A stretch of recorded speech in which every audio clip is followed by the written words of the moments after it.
Welcome to Lead Your Life, the podcast for people who are seeking harmony in business and in life. My name is Debbie Heiser, and I'm an inner mastery and business mindset coach and the chief igniter here at The Lit Up Life.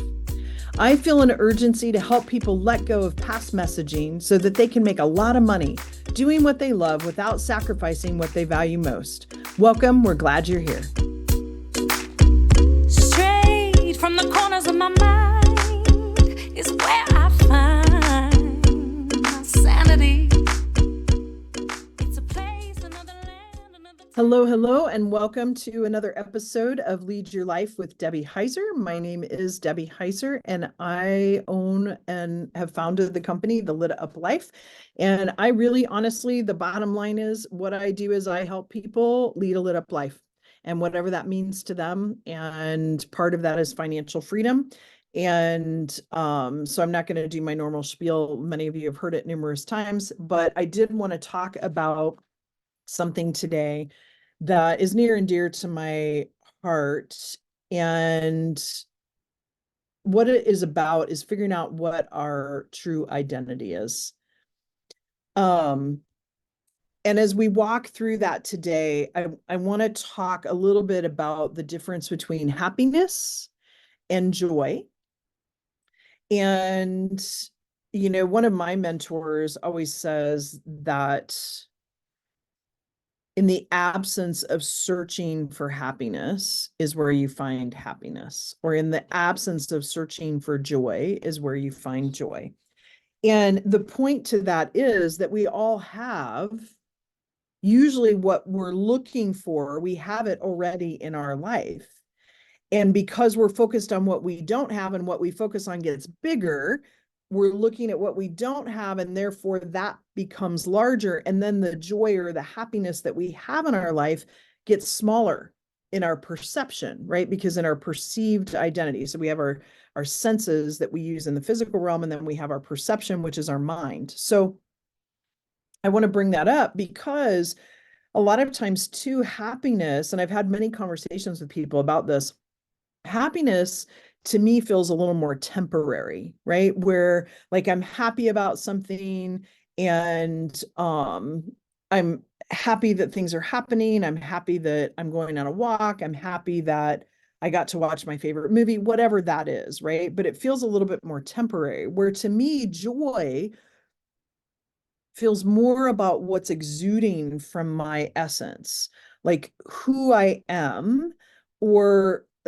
and not that we don't have feelings that like sadness and fear. I deal with a lot of people that have fear, and that we don't have like some of those feelings. That's not what I'm saying, but joy is just more innate. There's some people in my life that I've had that no matter what, and they don't put silver linings on things, but they exude joy. Like I just always feel so much better. As a matter of fact, one of my good friends I'm getting ready to go take a walk with, Nicole Huguenin, she is just pure joy. Like I always have fun with her. I always laugh with her, and it's just part of her essence. And so I want us to think about that as we talk today about true desire.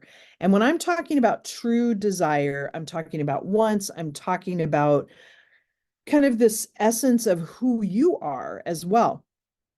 Because what I find, and it's usually, Matthew McConaughey even says this, that the first step to finding out who you are is to know who you're not. Right. And again, not focusing on that for too long.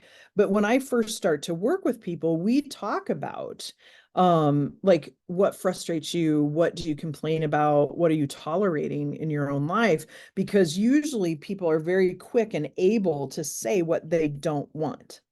Right. Like somebody asked me the other day, hey, if you started dating again, what are you looking for in a relationship? And all I said was, I don't really know at this time. It's changed since I went through kind of a life-shifting event last fall in Santa Monica, and what I'm looking for. And so I'm still comprising that. But I also have to then look at that list and say, because if I see a quality in someone that I want, I can't expect that quality if I'm not willing to give it myself.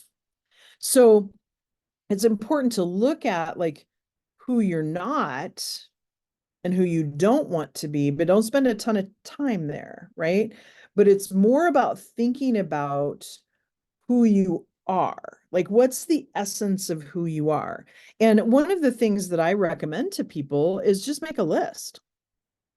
Make a list of qualities that you admire in other people. Make a list of qualities that people have told you. Like I've been told over and over again, and it's funny that I have a pullover shirt actually that my son got me a long time ago that has yellow in it, because I've been told a lot that like the color people associate with me is yellow, and that I bring joy and, laughter to people. That's not necessarily how I see myself, but I'm happy to know that, because that's a good thing for me, like that I make people happy and bring joy and spark and energy. But anyway, I got kind of off on a trail there, but where I was going with this is understanding what other people think of you, what other people say about you is also important, because what we perceive about ourselves usually is a lot different than what other people think of us. And there's a lot of really cool stuff out there that people think of us that we just don't necessarily see ourselves that way. And that's that percepted mind, right? Like the perception of who we are.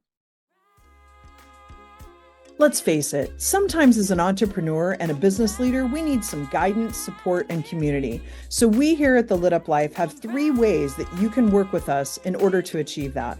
As a private client, we work together to quantum leap your business by discovering strategies to help you move past what's holding you back and allow you to identify what you want your life to look like. The result? Your business becomes the conduit to the lifestyle, success, and impact that you intend. Now, I'm a huge believer in the power of collaboration.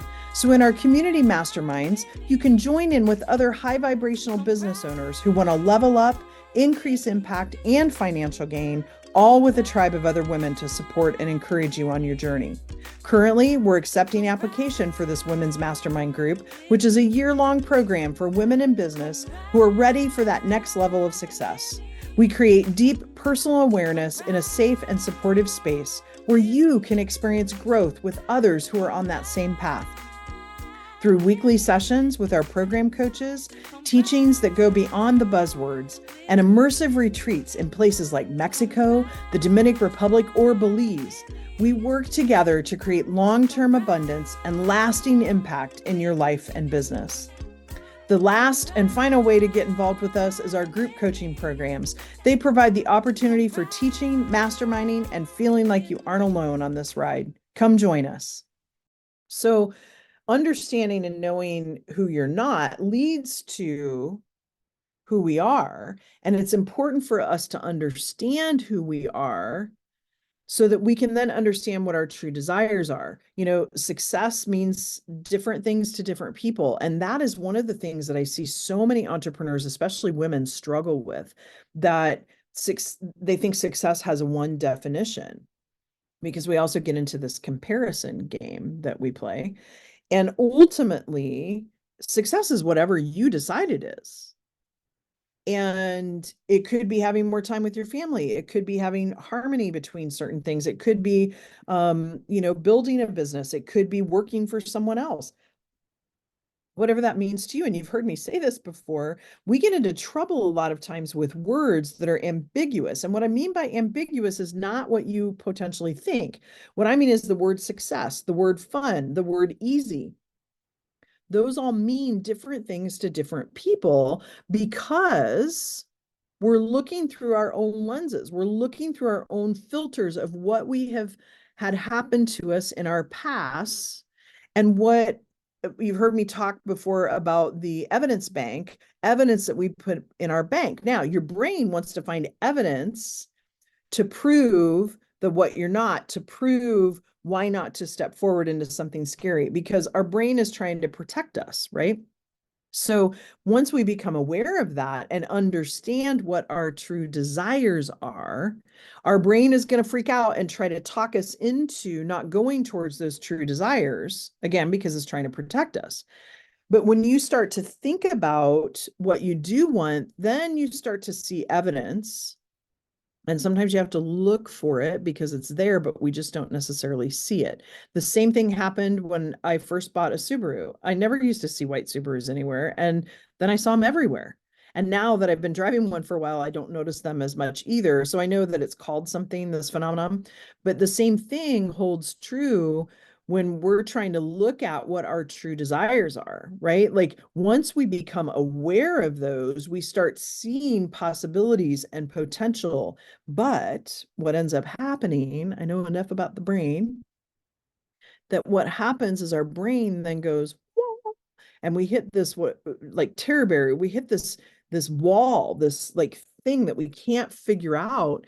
And again, that's our brain playing tricks on us. I was talking to a client earlier today that had these messages in her brain about certain things about her life. And as we were talking, I'm like, you are so intelligent. You are so brilliant at all these things that she felt like she wasn't brilliant at. And as part of her homework, I asked her to take a piece of paper and list out the opposite, right? Like say the thing at the top, because she said, I don't think I'm smart. Like I've been told all my life I'm not smart. Well, that's somebody else's messages that we've taken on as part of our persona. And so listing all the things that in a way kind of prove that you're smart, that you're super intelligent, right? And so there were 3 or 4 things that we talked about, but it's because we have to remind our brain. Again, it's the same thing of looking at where do we have happiness or joy in our life? Because as we focus on that area, if you think about a pie, and if 2/3 of us thinks that we're not smart and a third of us thinks that we are, and we keep focusing on that and focusing on that, eventually that, like the part that believes that we're smart diminishes. And so it's about flipping it and saying, how do we realize that we are not the thing that we thought we were? That's so important to understanding true desire because that gets in the way. And I can't tell you, and I used to have this problem 20 some odd years ago where I was always confused. And I would always say, oh, how do I know if this is me? And don't get caught in semantics here. How do I know this is me or this was God telling me? And I have to tell you today, I get really frustrated at hearing people say, I'm waiting for God to tell me. Well, as far as I'm concerned, if you had the thought, and it dropped in your heart, it's already been told to you.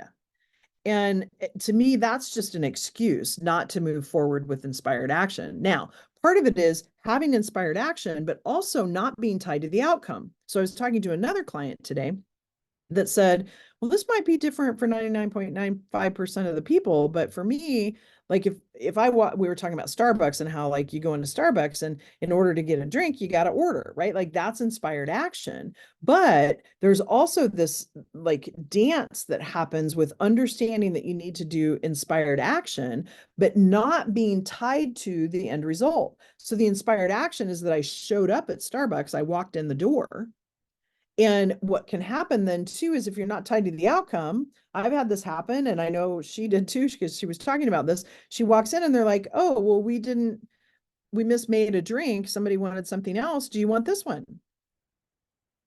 Well, yeah, sure. I'll take a free drink. Go for it, right? Or somebody in front of me pays for my drink, right? Like there's things that happen. So inspired action isn't necessarily the thing that automatically brings what you want, but it's this dance between inspired action and not being tied to the outcome. Because then what happens is we get tied into an outcome. And so then we question whether or not the true desire is our true desire. We also have messages about being humble, about, we shouldn't want to make more money, all of these things that get in the way of us stepping into what our true identity is and what our true desires are. So I've kind of been all over the board here with you today. Hopefully you understand what I'm talking about in the fact that what we focus on gets bigger. So if you're looking for something, whether it be peace, joy, happiness, whatever the case would be, find where you're experiencing that today. Sometimes it's hard. Sometimes, and I don't say hard very often, sometimes it takes a little bit of complexity to find one little sliver of something. But as you focus on that sliver, that gets bigger, right? And then the perception changes because we feel the love, we feel the peace, we feel the happiness, the joy. Then also understanding who you're not to lead you to who you are, defining success for yourself without comparison, and not questioning the true desire, or choosing to sit in the law of gestation, which was the example I gave of I'm waiting for God to tell me which way to go, or if this is my desire or something else. That confusion is not the universe. The universe is very clear. The universe is very ordered. You walk into nature, it's very ordered. And so when you have something, you got to let it drop in. Now, those double binds and loyalty packs get in the way, and those are the messages that I'm talking about. So listen in for the next one, and we'll talk a little bit more about loyalty packs and double binds. We've been talking a lot about that in our in the group Build Her. And yeah, and you know what? I'm just being real here with you. I completely forget, because I get to go on a roll, to pause in the middle of these things to allow for my people to do their job. So somewhere, hopefully they found a pause and you heard about our Build Her and our October retreat coming up. But with that, folks, it's a wrap. Everybody have a fantastic night. Thanks so much. Bye. That's a wrap for this conversation. I'm so glad you've joined us. Remember to subscribe to the podcast so you can catch all of our future episodes, and visit us at thelituplife.com for details on how you can become part of the Lit Up Life community. A quick shout out to my friend Jackie Wilson and her friends, the creators of our amazing theme music.